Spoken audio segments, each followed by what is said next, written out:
Mi nombre es Elías, y fui llamado por el Dios de Israel en tiempos oscuros, cuando mi nación, la tierra de mis padres, se había hundido en la más profunda idolatría. Imaginen, si pueden, una nación entera que alguna vez conoció la verdad, un pueblo que caminó en los caminos del Señor, pero que ahora se ha entregado a la corrupción y a los falsos dioses. Así era Israel durante el reinado del rey Acab y su esposa, Jezabel. Bajo su liderazgo, Baal, el dios pagano de la fertilidad, se había apoderado de los corazones de mi gente, llevándolos por un camino de decadencia. Yo no era un hombre importante, no tenía el rango de un rey, ni el poder de un guerrero. Sin embargo, Dios me eligió para una misión peligrosa, quizás la más peligrosa que un hombre podría imaginar, enfrentar el pecado de toda una nación.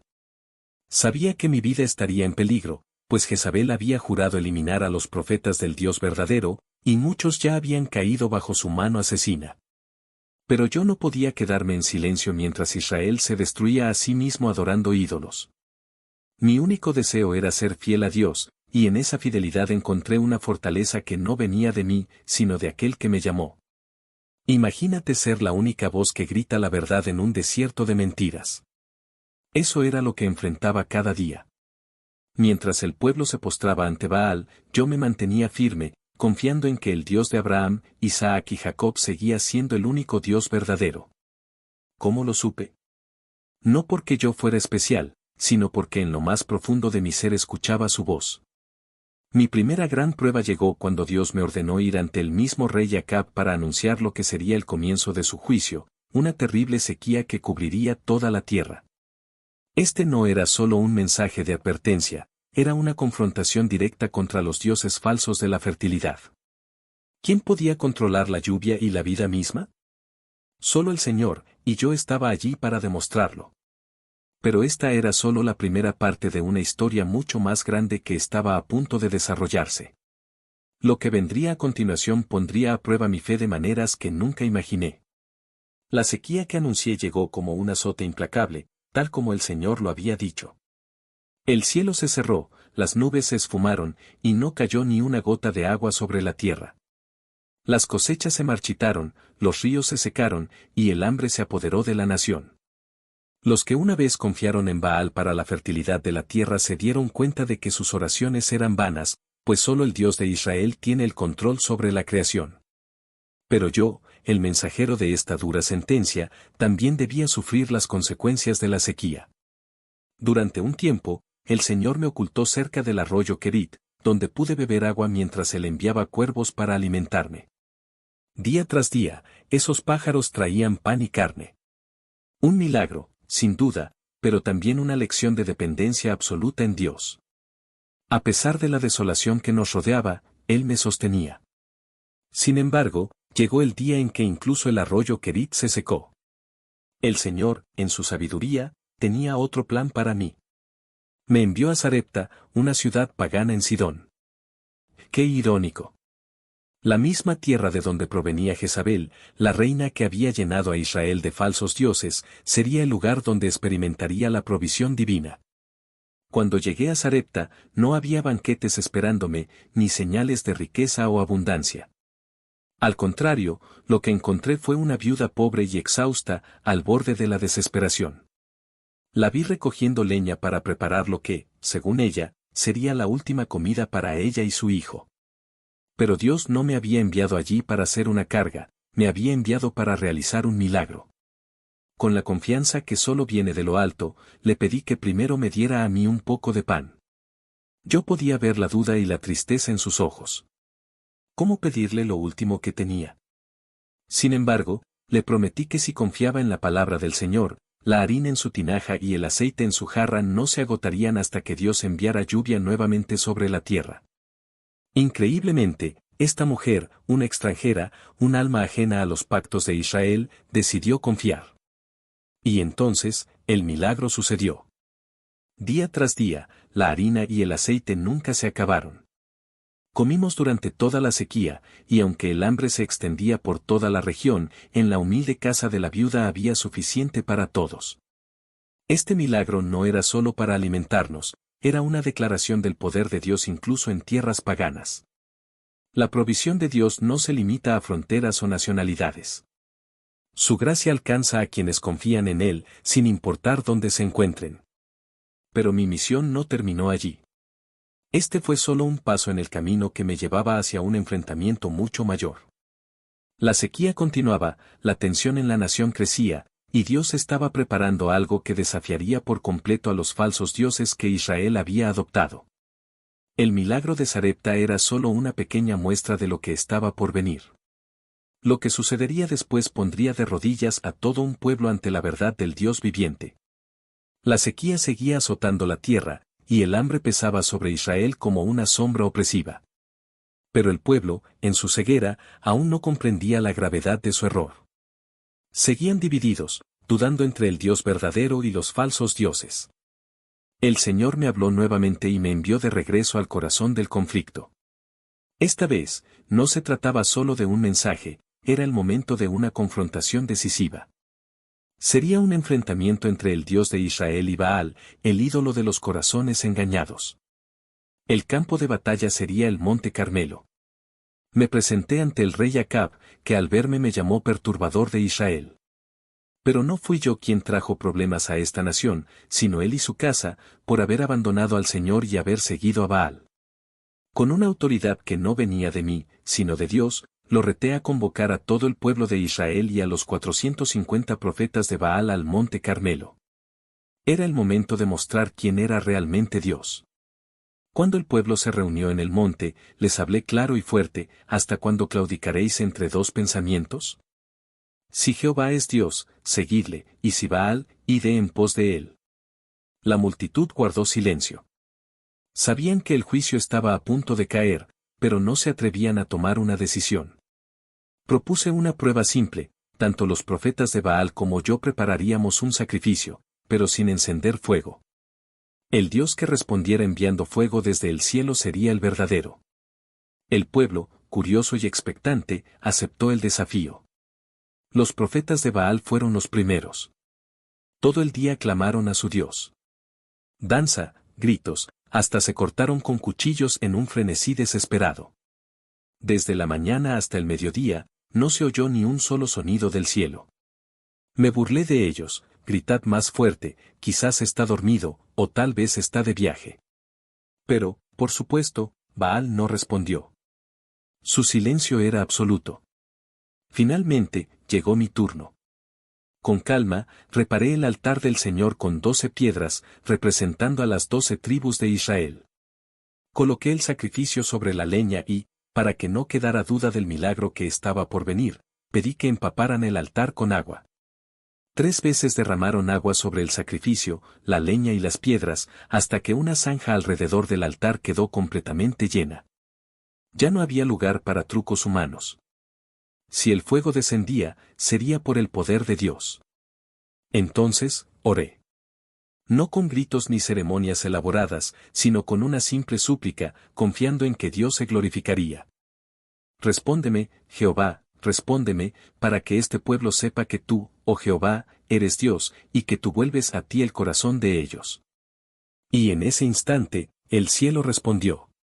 Un fuego sobrenatural descendió con furia, consumiendo no solo el sacrificio, sino también la leña, las piedras y hasta el agua en la zanja.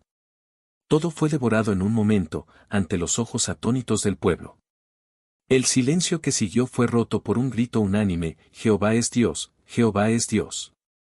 El pueblo, finalmente, se rindió ante la verdad. No hubo dudas ni excusas.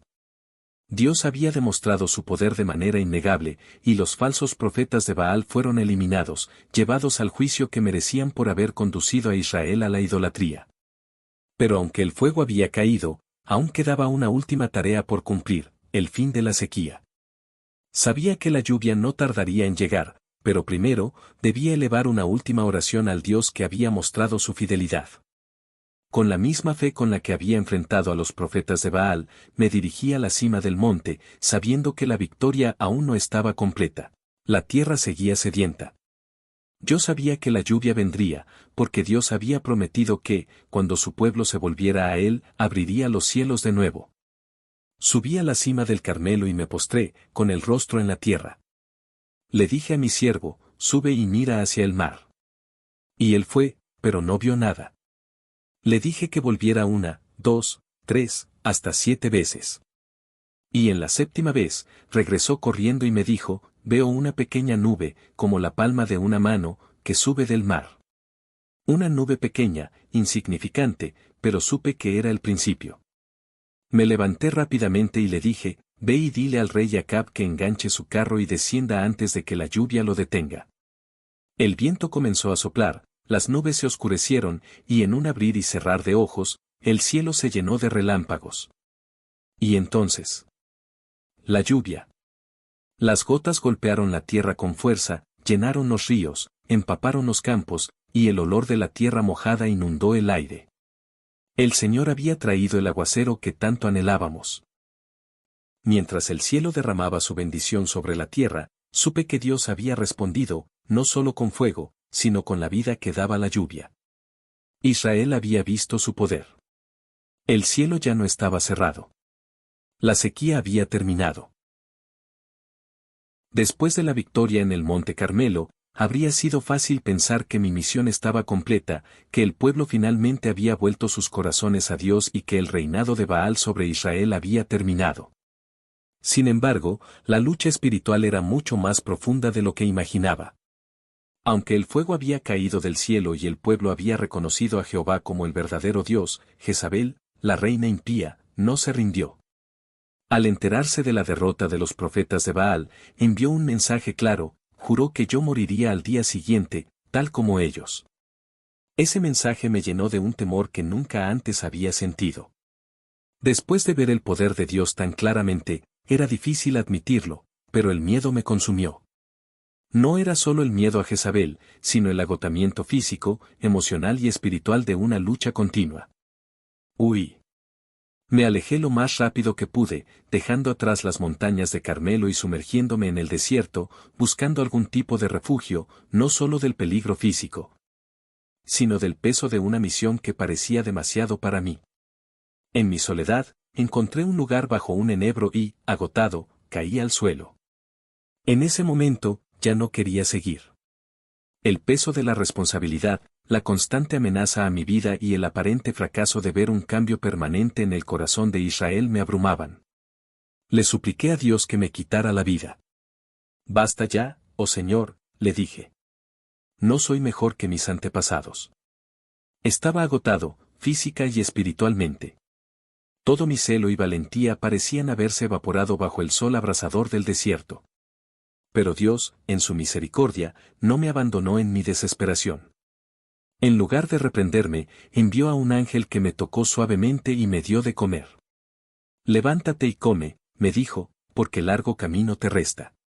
Dios no estaba listo para terminar conmigo. Comí el pan y bebí el agua que el ángel me ofreció, y con una fuerza renovada, emprendí un viaje de 40 días y 40 noches hasta llegar al monte Horeb, el monte de Dios. El mismo lugar donde siglos antes el Señor se había encontrado con Moisés. Esperaba una nueva manifestación de poder, algo similar al fuego que había visto caer en el monte Carmelo. Pero en Horeb, Dios tenía una lección distinta para mí. Me refugié en una cueva, y el Señor me llamó a salir. Primero vino un viento fuerte que desgarraba las montañas y quebraba las rocas, pero el Señor no estaba en el viento. Luego, un terremoto sacudió el suelo bajo mis pies, pero tampoco estaba en el terremoto. Después, vino un fuego abrasador, pero Dios no estaba allí. Finalmente, un suave susurro, una quieta brisa, se hizo presente. Y en ese pequeño y casi imperceptible sonido, Dios me habló. Fue en ese susurro donde comprendí lo que no había entendido antes. A veces, Dios se manifiesta en grandes demostraciones de poder, como el fuego en el monte Carmelo. Pero otras veces, su voz es tranquila, delicada, casi imperceptible, como una brisa suave. Era un recordatorio de que su presencia no siempre está en lo espectacular, sino también en lo sencillo y en lo cotidiano. En medio de mi desesperación, Él me mostró que no estaba solo, que aún quedaban 7,000 en Israel que no se habían inclinado ante Baal, y que mi tarea aún no había terminado. Me dio una nueva misión, ungir a Jehú como rey de Israel y a Eliseo como mi sucesor. Sabía que mi tiempo en la tierra estaba llegando a su fin, pero la obra de Dios seguiría adelante, incluso después de mí. Con un corazón renovado y una claridad de propósito, descendí del monte Horeb, sabiendo que, aunque me había sentido solo, Dios siempre había estado conmigo. Con el mandato de Dios claro en mi corazón, descendí del monte Horeb sabiendo que mi tiempo en la tierra estaba llegando a su fin, pero que mi misión aún no había terminado. El Señor me había dado nuevas instrucciones, y entre ellas, la más importante, encontrar y preparar a mi sucesor, Eliseo. Lo hallé trabajando en los campos, arando la tierra con 12 yuntas de bueyes. Lo llamé, no con palabras, sino con un acto simbólico. Eché mi manto sobre él, señal de que el ministerio que Dios me había dado pronto recaería sobre sus hombros. Eliseo dejó todo de inmediato, su familia, sus tierras, su vida anterior, y me siguió sin dudar, sabiendo que Dios lo había escogido para continuar la obra. A partir de ese momento, Eliseo estuvo a mi lado, aprendiendo, observando y preparándose para el día en que él mismo tomaría mi lugar. Sabía que mi tiempo era limitado, y los días que me quedaban eran preciosos. Visitamos diferentes escuelas de profetas, lugares donde jóvenes hombres se preparaban para servir a Dios. En cada lugar, los profetas parecían saber que algo estaba por suceder, que mi partida estaba cercana. Sin embargo, Eliseo no se separó de mí. A medida que viajábamos juntos, su determinación de recibir una bendición especial de parte de Dios solo se hizo más fuerte. Finalmente, el día llegó. Nos dirigimos hacia el río Jordán, y algo en el aire me dijo que mi hora estaba cerca. Con el manto que había llevado todos estos años, golpeé las aguas del río, y, al igual que Moisés siglos antes, las aguas se dividieron, permitiéndonos cruzar al otro lado. Eliseo y yo caminamos juntos en silencio, hasta que finalmente él rompió el silencio con una petición audaz: te ruego que una doble porción de tu espíritu sea sobre mí.